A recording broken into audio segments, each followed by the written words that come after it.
We are in Croydon with Jahna Sebastian, who is an international pop star, a singer, a producer, an engineer, sometimes also a model. But now we talk about another aspect of your life, because you have always been a freedom fighter, and this fight has taken you also in a very sad place. You have been just during the time of your pregnancy. You have been in this place. Can you tell about this experience? Hi again, this is Jahna Sebastian. Yeah, that's right. I've always been fighting for freedom and human rights, especially through my music. This fight started actually before I came to the UK in Russia. But when I came to the UK, this story continued. I've always been a fighter for human rights, as I said, and because of my skin color and because of the way that I grew up in Russia and my background over there, I had to move to the UK, unfortunately because of the racism over there. And then I claimed political asylum in the UK. Unfortunately, my case was dealt not the right way with, and they made a mistake and they put it on fast track procedure, and eventually it was very difficult because I actually ended up staying for 2 months at Yarl Detention Center. Even though I have not committed any crime, all I did was fighting for freedom, fighting for my rights, fighting against racism in Russia. And then I came here, and obviously I was saying that in my music. I was going to protests and demonstrations, you know, back over there. And then when I came here, I was hoping that my situation would improve in that situation. So when I came here, I had to go through that, and this was a continuation of my fight for freedom. It was a time when I actually was stripped off my basic rights. It was pretty tough, and I had to regain my freedom, my right to work, my right to actually live and do different things. It was a terrifying experience. I can tell you about it in a bit as well. What do you remember of that period? Well, I actually spent Christmas and New Year's Eve there. The way that it happened is that I came for an interview to the Home Office, and unfortunately they didn't do the interview. They took me straight to Yarlwood, and I didn't know about that. And when I came, I was shocked, obviously, because I realized that this is literally like a prison situation. And I realized that it was a situation where all of a sudden I had no one around me. I was alone, and I was literally facing deportation. So I had to gather myself. Basically, I was 3 months pregnant at the time, and by the time I came out, I was 5 months. And this was a life-changing situation because basic things that we sometimes devalue in life, for example, being able to eat whatever you want. I couldn't do that. And even though I was pregnant, I had cravings. I had, I was at that stage as well where I wanted, I don't know, gherkins or smoked salmon, and all I could have was expired food and unwashed potatoes, and there was like only certain times when you could have it, like at 5 p.m. the food, and you couldn't have it.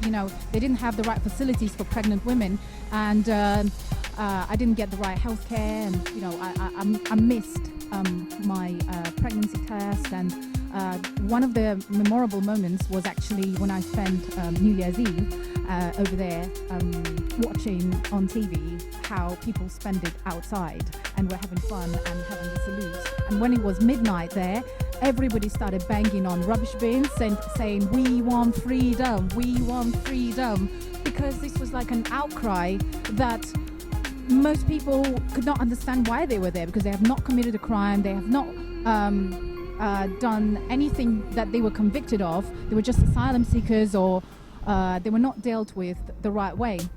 And this was the same thing with me, because I could not understand why I was separated from the outside world. Why was I taken out from society?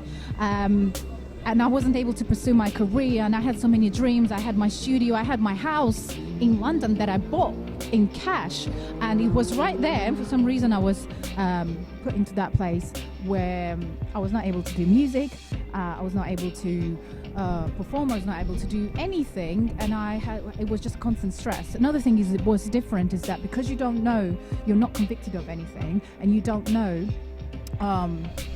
how long you're going to be there for. Anytime they can come and bring you your flight date, and you're always scared that you'll be called into the immigration office and be told that you need to go on a plane and you'll be deported.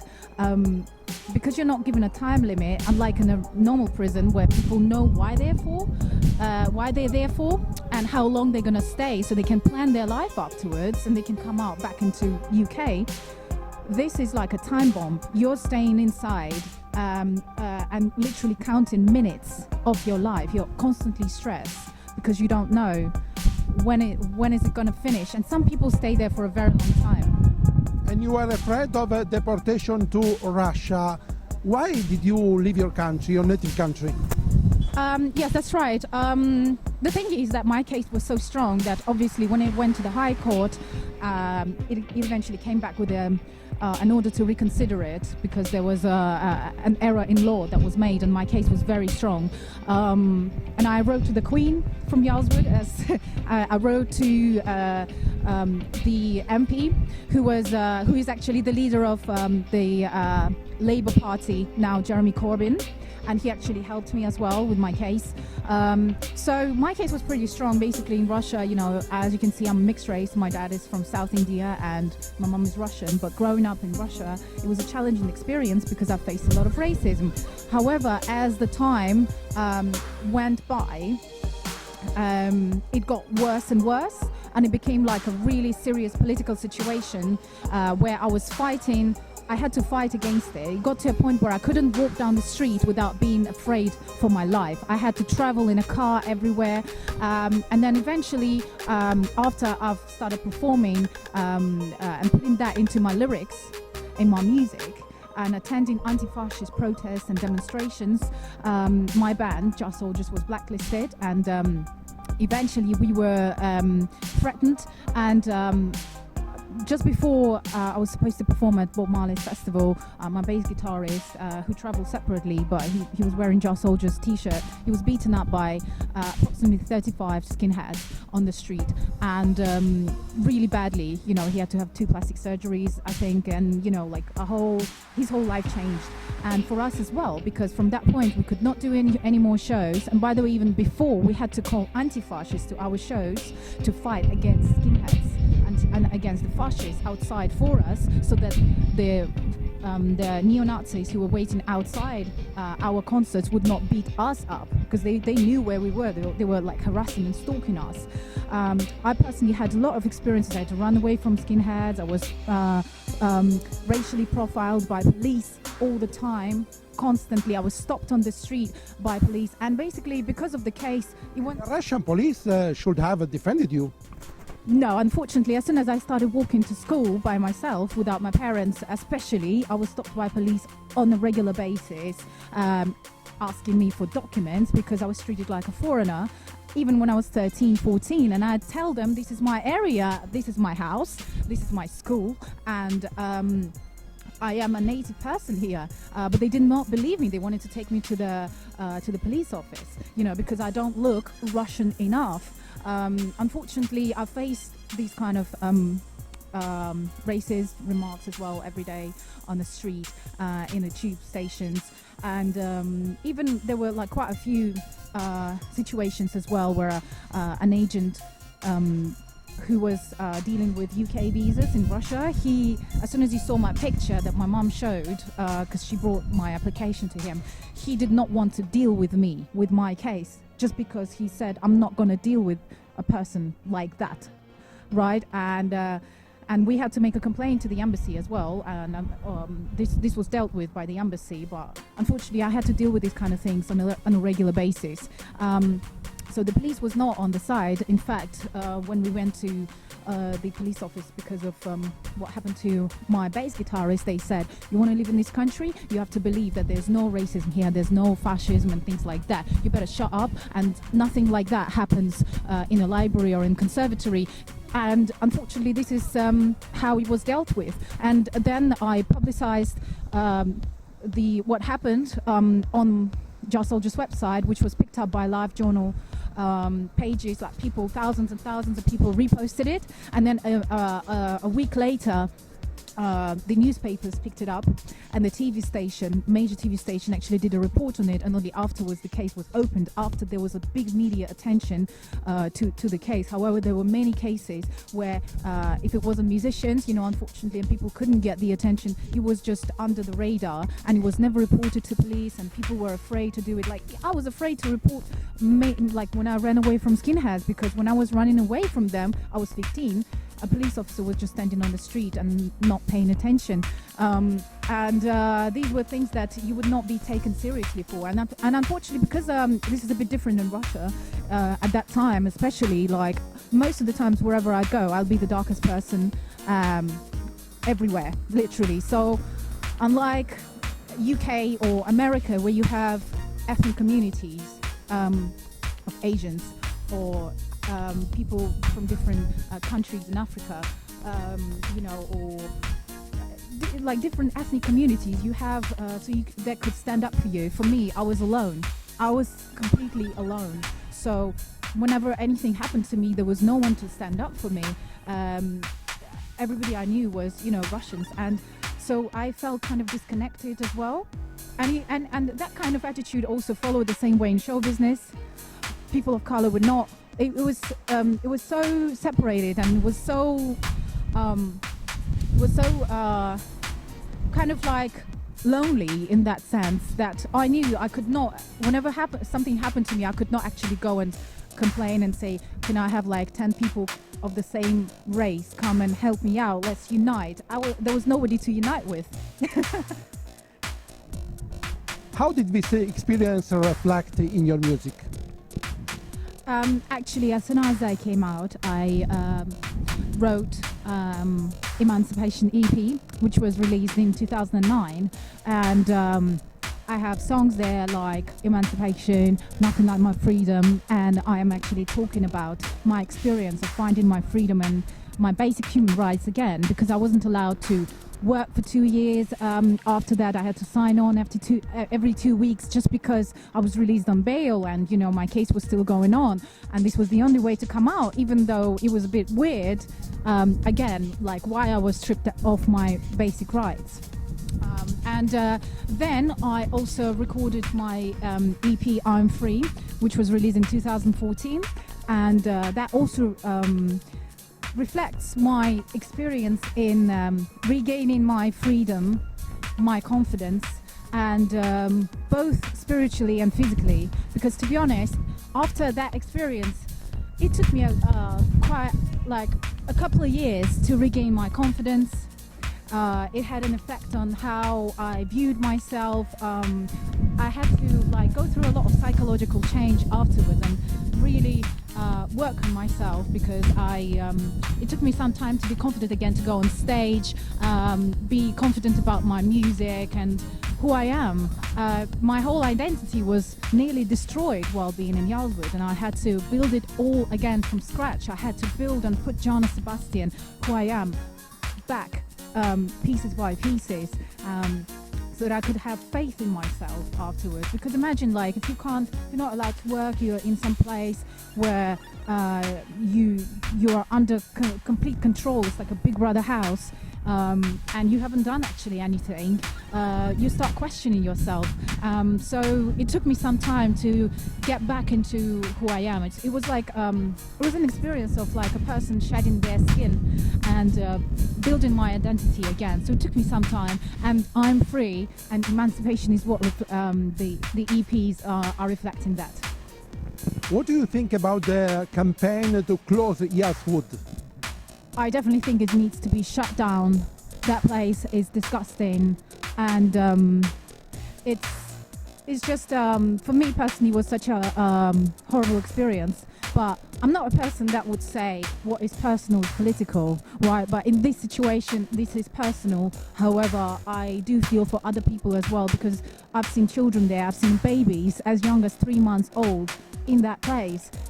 Why would they be locked up in a place like that?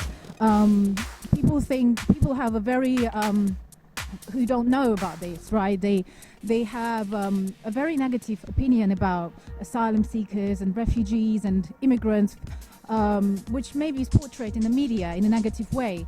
However, in a lot of the situations, there are people, asylum seekers and refugees, who actually have no other choice.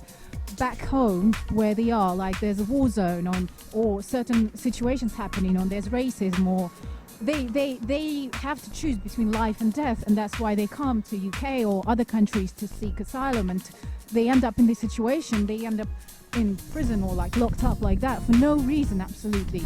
And a lot of people are innocent who are being locked up, and like myself. And I think there's a better way to deal with these things, because a few years ago, sometime before, people were not like locked up just like that in Yarlswood, for just seeking asylum. You haven't done any crime. Like, that's not a crime. And what is it? Like, trying to save your life? Is it a crime? No. And what do you feel when you see the images of Calais, of families, even children who are living in terrible conditions? I really feel sorry for them. I do believe that, obviously these people come from very difficult situations in the countries where they come from. And I think that there could be a better solution for them. Because those countries are torn by conflicts. Whatever is happening there it's a reflection on the global politics and what's happening in the world, and the reasons behind those conflicts are global reasons.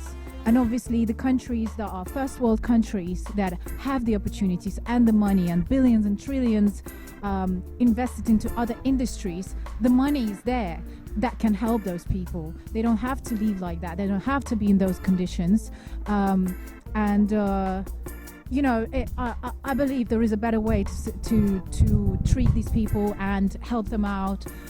There's tons of charities, and they should actually put that money in there. Some charities take too much money into their pockets, where they could put that into helping these people. It's the same thing like the countries where they're in, like they shouldn't be treated like this, because in the end of the day, these people did not choose to be born in the country where they came from. They did not choose. I believe it's like a lottery. I did not choose to be born in Russia and be a mixed race. These people did not choose to be born there. They could have been born in a first world country, in America, for example, and or in the UK, and have a completely different life. They'll have a different start in life, different rights. They would not be facing these kind of situations. And they would not have to run away to save their lives.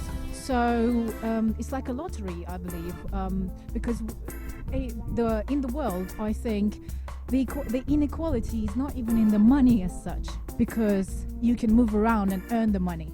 The inequality is in what passport you have. That means what country you belong to. Yeah, because some people belong to first world countries, some people belong to third world countries. Depending where you were born, will show your start in life, your opportunities that you have. You could have all the talents in the world, but if you're born in a country that is torn by war and international conflicts, and you simply have to look for food and to save your life, you can't put those talents into your life. It's like a Maslow pyramid, I'm saying, like Abraham Maslow pyramid about the satisfying the basic needs. So for that person, first, before they can even put their talents into reality, they have to save their life and maybe come to UK or come to another country where they can actually deal with their life instead of being running around and trying to find food and place to live. So I really feel sorry for them. I do believe there is a way, and there's enough money in this world that can be put to the cause of helping those people.